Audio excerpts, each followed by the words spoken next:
Kyle, you talk about accountability like it's oxygen, something you can't operate without. Where did that standard first get ingrained in you? And how do you teach a young athlete to choose accountability even when no one is watching? Yeah, I think, growing up, I grew up in an area where it was humble beginnings. We didn't have Okay. a lot of anything. So if you were going to be successful, it was really on you to be Mm, successful. So yeah. you learn accountability, right from the get go and saying, if I want this, then I'm going to have to go out and get it. And that could be anything in life. It could be getting a job. It could be, making captain of the team. It could be, earning A's, whatever you wanted. It really fell upon you. And if it didn't happen, then you could only look in the mirror and say, why did this not happen? Okay. Uh, and that's where really accountability was fostered in me. And so everywhere that I went, one of the big things was in order to create the culture of success in whatever way we could define it, you needed accountability there. Time out. Time out. Let me ask you this. What if the gap between where you are today and where you want to be isn't talent? It's how you're training when no one's watching. That's what this studio podcast is all about. We don't chase motivation. We don't hype potential. We build identity through habits, standards, and systems. This is where student athletes, parents, coaches, and leaders come to sharpen how they think, prepare, and perform. I'm Coach Randy, and this is the Built Different Studio Podcast. All right, stop scrolling because this conversation might shift how you view student athlete success forever. What's up, family? Coach Randy here. Welcome to the Built Different Studio Podcast, where we don't just talk about success, we train it. Mindset, systems, habits. This is where champions in sports, school, and life are built intentionally. And if you've ever wondered why some athletes rise into leadership while others plateau, today you're going to understand why. Family, today we've got someone in the studio who understands every layer of the student athlete journey. Mr. Kyle O'Donnell is a former multi-sport athlete, college competitor, academic all-league honoree, program builder, athletic director, and now principal. Someone who has built programs from the ground up and expanded athletic opportunities for hundreds of student athletes. But here's what separates him. He leads with accountability, not hype, not shortcuts, standards. Born and raised in Howell, New Jersey, Kyle learned early that education and athletics were tools to move ahead in life. At 5'8", 140 pounds, he didn't rely on size. He relied on grit. That mindset carried him into leadership roles in college, into coaching, and eventually into administration, where he now shapes culture at scale. Today, we're talking academics, we're talking leadership, we're talking what it really means to be built different. Family, help me welcome Mr. Kyle O'Donnell. Welcome, welcome, welcome. Well, Coach Randy, thank you very much for having me on the show. I really appreciate it. Now, we're excited to have you. Mr. Kyle, would you mind just, before we dive into the titles, your leadership role, your program expansion, I want to start with you, not your resume, not the highlight reel. For everyone listening, tell us your story, your roots, the moments that built you, because every champion has a beginning, and we want to hear yours. Well, thank you. So I grew up, as you said, in Howell, New Jersey, in the Freehold Acres section of it. Okay. And from there, I went to Freehold Township High School. I was lucky enough to have a lot of great coaches and a lot of great people who pushed me out of my comfut zone to take on a lot of leadership roles there. And that's what really kind of helped me grow into the person who I am now. I was fortunate enough to play on a lot of good teams, football teams there, and started the lacrosse. Was one of the first people on that started the lacrosse program. Never knew what lacrosse was until one of my coaches said, "Hey, you'd be good at face-offs. Give it a shot." I said, "I trust you, coach," and it kind of led me to where I'm at now. So it was a really good a building block for me, from high school. I went to the College of Mount St. Vincent, the Dolphins in the Bronx, New York. Nice, And I nice. played lacrosse there. I took a little bit of a sabbatical. I transferred to the College of New Jersey to play a semester of football. my Oh, sophomore wow. So year. you played lacrosse and football at the next level. Yes, yes. Wow. Okay. Um, then I noticed as you said, at 5'8" and 140 pounds, the NFL, the Giants weren't calling me. But Okay. New York was. So I transferred back to Mount St. Vincent. Okay. Luckily, Nice. Nice. great school, great people, small community. So they welcomed me back. Finished off playing, all 4 years of lacrosse there. Came back for that spring. Uh, Did you play football again as well, or you stuck to lacrosse only? no, so at Mount St. Vincent, they only had, they didn't have a football team. So it was a Okay. smaller school. So Okay. it's they just kind of, my freshman year, they delved into lacrosse. So that was out of nowhere. I wasn't really sure where I was going to be going to college. The coach called me up and said, I think if you want to play lacrosse the next level, this might be a good fit for you. They Mm, offered me a competitive scholarship, and the nice. rest was Nice. history. Wow. Wow. Okay. And then after call it college or the playing days, where did you go after that? So I started my teaching career at Cardinal Spellman High School in the Hmm. Bronx. Okay. Um, and that's really where I cut my teeth. I was there for 16 years. Uh, Wow. Okay. and, I was a What science was your teacher. what was your primary subject that you taught? So I was a science teacher. So biology and earth science were my big two. Okay. Got it. Nice. Nice. And then Okay. And I go always ahead. wanted to be a coach. So I thought teaching was the way to go. So I coached football and I started a lacrosse program there as well. Nice, nice. Are you still coaching now? I know you're a principal, but do you coach as well now, or do you have other coaches doing that? Do you dabble into coaching now? Where do you stand today? So about 2 years ago was the last time that I coached, and that was to start the flag football team here at Sacred Heart. Oh Um, wow, okay. So and flag football for girls or for boys? for girls. For girls. Okay. Okay.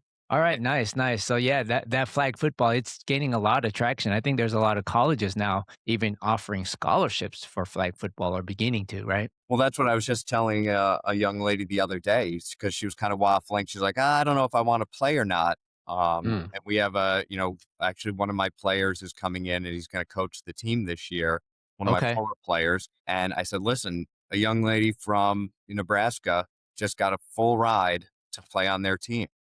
So it opens doors, and that's what we Yeah. want for all of our players. So Wow, that's amazing. That's amazing. Kyle, you talk about accountability like it's oxygen, something you can't operate without. Where did that standard first get ingrained in you? And how do you teach a young athlete to choose accountability even when no one is watching? yeah, I think, growing up, I grew up in an area where it was humble beginnings.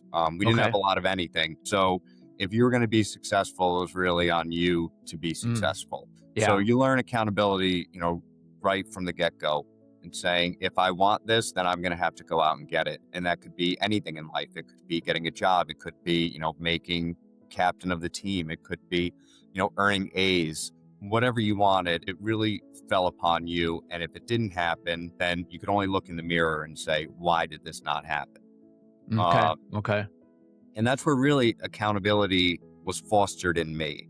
And so everywhere that I went, one of the big things was in order to create the culture of success in whatever way we could define it, you needed accountability there. So in order to build the culture, if there was no accountability, then people wouldn't really buy into any system that you had. So Got as it. being Got the it. leader, if I wasn't accountable, then I know the people who I was, put in charge of leading wouldn't be able to follow me because they couldn't Mm, trust that I was going to have okay. their best interests in mind because I had mine Yeah. in mind. No, that's amazing. Thanks for sharing that. And you mentioned how being undersized kind of forced you to prepare differently. That grit over gifts mindset clearly shaped your leadership. And it makes me think if young athletes installed daily accountability systems early, how different would their trajectory look like 5 years from now? You've lived the reality of balancing high level athletics with academic excellence, right? What practical systems should student athletes be building right now so they don't sacrifice their academic future while chasing athletic goals? You talked a little bit about balancing that. Yeah, I think it goes back to the whole mentality of being accountable for it. Okay. In order to get to whatever your next level may be, whether it be, playing a D1 sport, whether it be becoming the CEO of a company, whether it be, getting a promotion, or whether it be just passing the next test. If you don't have incremental goals that are realistic, Okay. then you'll never be able to truly be accountable. It's Okay. like when I coached, I never made it so that the goal for the season was to win the championship. If that happens Okay. as byproduct of all the, All the smaller work you goals that put we in. have, then that's great. But we can't progress unless we mastered step one and then move on to step two and then move on from there. So you can hold yourself accountable in real time. And I think that's something that our students or our athletes right now are really all about. They want to know right away, am I doing good? Or where can I, Okay. perform at a higher level? So if we give these smaller goals to hold them accountable and then give them the tools to proceed accordingly, then I think we're really doing them a justice and really helping them set standards for themselves to become accountable and therefore successful. Wow, I love that. I love how you framed accountable as leverage, not a backup plan. And that's a psychological shift families really need to hear. And you talked about even goals, setting goals, identifying them goals early. So you've built lacrosse programs from scratch and expanded athletic departments. What are the three non-negotiable standards you believe every program must establish if they truly want to build culture, not just teams? Well, I think it's being genuine, right? Okay. Okay. If your leadership isn't genuine, then no one's going to follow you. I had a coach, Coach Gibb. He was probably one of the most influential people in my life. Okay. He made sure that he was the first person who was going to hold you accountable, hold you to task if you messed up. But he was also going to be that person who put his arm around you and said, kid, I love you. This is where we're going to get better. If you were kind of, coming up short of where you wanted to go. And Okay. I'd run through a brick wall for that man. So I think that's one of the first ones, is just being genuine and really caring for your players. Okay. Two is being honest. I can't tell you how many times I've had to have really hard, difficult conversations with students and parents where, here's the reality of the situation and this is how we're going to move forward. A lot of people don't like to hear that sometimes, but I think ultimately it really pays dividends, and it goes back to that, building a form of trust. And if you're genuine, you can build that a lot easier. Okay. Okay. And I guess the third is you got to put yourself all the way into it. If you're building a program, you can't, say, well, I'm just going to do this part and not do this part. If you're building a program, you put your whole heart into it, and then people are going to see that and they're going to want to be a part of the building process because they know you're going to be successful at some point. Wow. That's amazing. That's powerful. So what stands out is how intentional you are about building structure before chasing wins. The importance of culture. You talked about being genuine, honest, all the way into it, right? That's amazing. So you became the first in your immediate family to earn a college degree. How did that responsibility shape your leadership? And how do you help student athletes see education as a generational opportunity, not just a requirement? Yeah, so education is what's going to push us forward. Okay. I know of only one student who I had as a student who played basketball. I didn't coach at that time, who became a professional player. That's Chris Manhertz. He's a tight end for the Giants right now. Oh, okay. Okay. Other than that, every single other person who I have, either dealt with as a student or as an athlete have become professionals in something else other than sports. Okay. So why I've seen my students and, kids who I've coached, why they're so successful is because of everything that's kind of been instilled in them and the need to progress academically. Okay. I truly believe everything that I learned on the field helped me in the classroom and vice versa. And I see that. Yeah. That's why I'm at where I'm at today. Oh, that's amazing.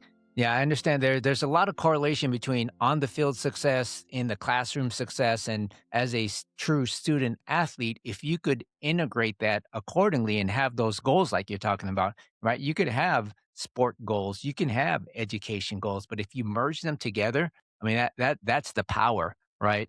Can you share with me maybe some of your, call it mottos, whether it's on the field, in the classroom, from an administration standpoint?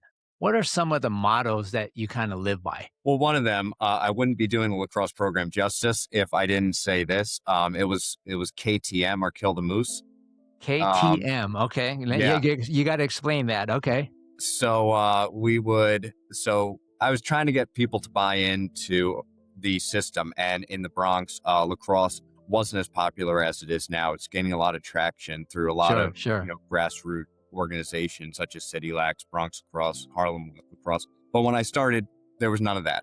Okay. So Okay. I was just driving to coach. I was coaching at a public school down in New Jersey, and I saw a deer antler on the side of the road. So I Okay. concocted this wild story about how, when I was in high school, I was walking home one day and I saw a moose. And it was either I was going to survive or he was going to survive, but we weren't both going to walk away from the situation. So I took, the bull by the horn. I took my lacrosse stick and did that. The moose fell down. I won. I killed the moose because I took a hold of, reality for me at that time, and not reality, I should say, but I took hold of, I stepped up and I did what I needed to do to be successful. The kids, I went out on eBay. I bought a $400 moose shed. I brought it Okay. to the school. I told them this story about how, I killed the moose and they need to take, the bull by the horn as well to be successful. Wow. And Wow. they believed it. Ever since then, we had stickers that were made up like Buckeyes on the helmet. So if they did a certain number of ground balls, that incremental goals that we were talking about, Okay. they would Okay. get certain stickers on their helmets. We had shirts made up for players of the week. And I think that's really one of the big things that I kind of live by, is just this mentality of everything's within our grasp. We just need to take ourselves out of our comfort zone, and we need to realize what we need to be successful. And that's really killing the moose, KTM. Wow, I love that phrase. I'm going to put that on a T-shirt. We'll sell that online. And KTM, kill the moose, take the bull by the horns. Everything is within our grasp. That's amazing. I love that. I love that analogy as well. It really puts it into perspective. So you've been a captain, coach, athletic director, and now principal. For this next generation, what is that one mindset standard? I know you talked a lot about accountability, but is there one mindset standard they must adopt today if they truly want to be built different? Yeah, it kind of deals with being accountable to themselves. One of the things Okay. that I learned because of my background is you may not have this, you may not be the smartest person, you may not be the most athletic, you may not be a lot of these things. But if you try to be the hardest worker in the room at any given Mm, moment, then that's going to pay dividends. When I was at TCNJ and I played football, I was getting beat up on the practice squad every day, but my goal okay. was to try to make the travel team. Okay. So every day I'd wake up, I would go to the weight room, I would go to class, I get extra film in before practice, I get another lift in, I'd do some Wow. extra drills and things like that. By the end of the season, I was on the travel team and I even got some playing time, deflected a pass, and because Okay. I knew they Okay. were going to go after me as a 5'8" cornerback. Oh, so you played corner. Okay. So you got that vision then. You could see where everything's happening. Okay. but that was, something that's really important, I think, for me. And I think it's also important for everyone else. If everyone just tries to be the best that they can in any room Mm, or any situation they go in, they're going to be successful. Now, that success can be defined in any way that anyone takes it. But if you want to really set yourself apart, you're just going to have that work ethic where you're going to try to outwork everyone. yeah. No, that's another powerful, call it, phrase, right? Put in the work. Put in the work. It's going to show, and be the best that you can in whatever you do. I'm sure a lot of our listeners, they're a lot of them aren't. They're not going to be 6'5", 6'6", in whatever sport they're in, right? If they are, they're going to be lucky, and if they have that intellectual capacity combined with their athletic ability, that's going to even propel them even further. So, yeah. So Kyle, we've covered a lot of topics. You've shared a lot of information. I want to pass the floor to you in terms of, is there anything you would like to share with our listeners, whether it's related to coaching, academics, administration, whatever it is. Is there anything you'd like to share with our listeners? Yeah, I think really just two main points. Okay. For anyone who wants to be a coach or wants to be a leader Yeah. of people, really, it's kind of what we've been talking about, right? It's being accountable. Because if we're accountable, we know failure is going to happen in life. Sure. And failure is important because we learn from that. We learn a lot of who I am was built up because of things I didn't do or, I failed to do as I was growing up. So those are the things that we need to learn from our failures, understand, own it, take that failure on, learn from it, and move forward. If we don't, I was telling my son this the other day, the first time that you make an excuse as to why you didn't get something done, it's hard. It's difficult. The second time you do it, it gets a little bit easier. So by the time, you're at the third, fourth, fifth, sixth, whatever time, it becomes so much easier that you can start blaming other people for why you didn't get the goals that you wanted. And I think that leads us to be a little bit bitter. And I think if that happens, it doesn't help us grow. Yeah. So I think one of the things is just be accountable and make sure people know you're going to be accountable in success. You're going to be accountable in failure, but you're accountable and you're, owning up to it and moving forward in a positive direction. Take that ownership. Yeah. Okay. And I guess the second one is being present, right? I think that's I like that. The most important thing we can be. If a student walks into my office, I want to try to give them all of my attention. Now, it's easier said than done. We're all, we live in an age where there are distractions. Always on the phone. Yeah. Exactly. But I think that's what's going to set people apart is if you're present and you're engaged in the conversation, or if you're looking for, it's, 5 minutes past, I really got to get going. Just take a second back, because that's a culture that people want to be a part of, where they're heard, they're validated, and you can kind of learn from one another, that sense of collaboration. Yeah, that's amazing. Kyle, I appreciate you for sharing your time, your experience, and your conviction today. This is exactly what Built Different looks like. Family, that was a real one. Kyle didn't just talk about leadership today. He defined it. Accountability, standards, academic discipline, athletic excellence. He's lived every layer of this journey, from undersized athlete to captain, from college competitor to academic all-league, from coach to athletic director to principal. And what stands out most? He never chased titles. He built habits, accountability, right? So if you're an athlete listening, understand this: motivation fades, system stays. If you're a parent, structure beats talent every time. And if you're a coach, culture isn't motivational speeches, it's daily accountability. Kyle, I appreciate you, your leadership, your humility, and the example you continue to set. Family, if this episode gave you something, share it with a teammate, a parent, a coach, or whoever needs to hear it. I'm Coach Randy, and this is the Built Different Studio Podcast, where we break down the mindset, systems, and habits that create champions in school, sport, and life. This episode with Kyle O'Donnell wasn't about hype.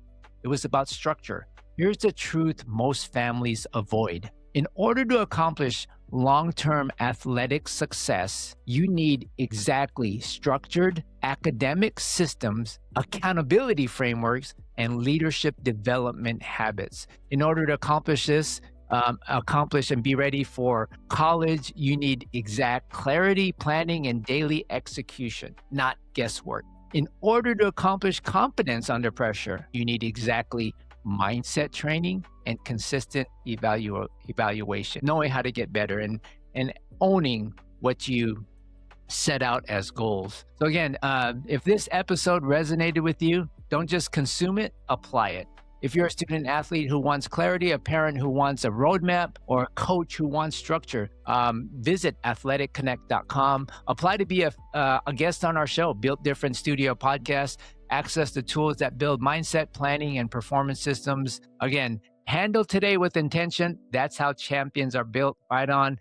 Kyle, thanks again for your time. I appreciate it. Amazing episode. Thank you so much. Thank you so much for having me on. I really appreciate it. And just listening to your podcast, being a subscriber, you're doing amazing things. So keep up the good work. Thank you so much. Thank you. Thank you. Thank you. Remember this, family. Talent might open the door, but your mindset, your habits, and your discipline decide how far you go. So keep showing up, keep building, and keep choosing the harder road, because that's the one that makes you built different.